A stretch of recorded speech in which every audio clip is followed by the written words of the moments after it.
ગુજરાત રાજ્યના કૃષિમંત્રી રાઘવજી પટેલના પોતાના ગામમાં એક સરકારી અધિકારી પર ખૂની હુમલાનો બનાવ સામે આવ્યો છે. ધ્રોલ તાલુકાના મોટા ઇટાળા ગામમાં આ બનાવ બન્યો છે. એક બાંધકામ સાઇટ પર કામ ચાલી રહ્યું હતું, જ્યાં કામ જોવા માટે ગયેલા પંચાયત માર્ગ અને મકાન પેટા વિભાગના ઇન્ચાર્જ નાયબ કાર્યપાલક ઇજનેરની હત્યાની કોશિશ થઈ છે. શા માટે આ ખૂની હુમલો થયો અને કઈ રીતે આ અધિકારી છે મોતના મોંમાંથી બચ્યા, એની વિગતે વાત કરવી છે આ વિડીયોમાં. નમસ્કાર, વાઇબ્સ ઓફ ઇન્ડિયામાં આપનું સ્વાગત છે. હું ઇમરાન. મૂળ પાલનપુરના વતની અને હાલ જામનગરમાં રહેતા અને પંચાયત માર્ગ અને મકાન પેટા વિભાગના મદદનીશ ઇજનેર નીલરાજસિંહ પરબતસિંહ બારડ, જેઓ ઇન્ચાર્જ નાયબ કાર્યપાલક ઇજનેર પણ છે, તેઓ 7મી ઓગસ્ટે બપોરના સમયે ધ્રોલના મોટા ઇટાળા ગામમાં જે નવો બ્રિજ બની રહ્યો છે એનું કામ જોવા માટે ગયા હતા. ત્યાં કોન્ટ્રાક્ટર સ્વસ્તિક કન્સ્ટ્રક્શનના માણસ અમિત ઝાલાને આ અધિકારીએ ખાલી એટલું કહ્યું કે ભાઈ, તમે સિમેન્ટ છે એ નિયમ મુજબ વાપરો અને કામ સારું કરો. આટલી વાત કહેતા જ પેલો અમિત છે વિફરી ગયો અને અધિકારીને અપશબ્દો બોલવા લાગ્યો. વાત છેક ઇજનેર સાથે ઝપાઝપી અને ટીકાપાટો સુધી પહોંચી ગઈ. અમિત ઝાલાએ ધમકી આપી કે તમને અહીં જમીનમાં દાટી દેવા છે, જેથી અધિકારી ડરી ગયા અને ગામ તરફ ભાગવા લાગ્યા. ત્યારે હુમલાખોરે પોતાની ક્રેટા કાર લઈને અધિકારીને કચડી નાખવાનો પણ પ્રયાસ કર્યો, જેથી અધિકારી દોડીને ઓટલા પર ચડી ગયા હતા.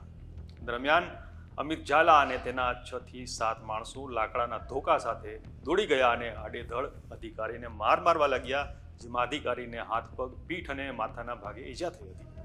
અધિકારી નીચે પટકાયા. એ દરમિયાન કેટલાક ગામ લોકોએ તેમને બચાવી લીધા હતા. મદદનીશ ઇજનેર નીલરાજસિંહ બારડે ઇમરજન્સી નંબર પર ફોન કરી દીધો હતો, એટલે પોલીસ પણ બનાવની જગ્યાએ પહોંચી ગઈ હતી. ઘાયલ અધિકારીને ધ્રોલની સરકારી હોસ્પિટલમાં સારવાર માટે લઈ જવામાં આવ્યા હતા. ત્યાર પછી મામલો ધ્રોલ પોલીસ સ્ટેશનમાં પહોંચ્યો હતો અને અમિત અને તેના 6 થી 7 મળતિયા છે એમની સામે અધિકારી બારડે હત્યાની કોશિશ, ફરજમાં રોકાવટ સહિતની કલમો હેઠળ ફરિયાદ નોંધાવી હતી.